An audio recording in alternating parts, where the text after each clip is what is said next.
Hello दोस्तों, स्वागत है हमारा फैंस न्यू ब्लॉग में। तो आज ब्लॉग हमारा फर्स्ट ब्लॉग होगा। आप लोग सब्सक्राइब करिए। चलो हम ब्लॉग में बनाते हैं, खाते हैं। तो ये हमारा फर्स्ट ब्लॉग होगा भाई जी। मेरा नाम विशाल कुमार, मैं बिहार से रहने वाला हूँ, आरा ज़िला से।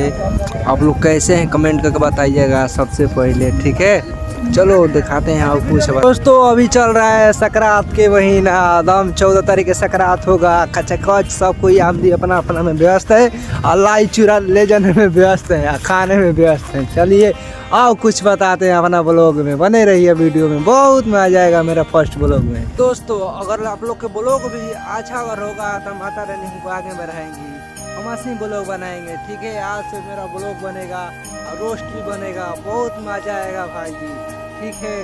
चलो आगे दिखाते हैं भाई। तो दोस्तों आज के लिए इतने, मिलते हैं नेक्स्ट वीडियो में। तब तक सब्सक्राइब करें, देसी ब्लॉगर के आगे में रहिए।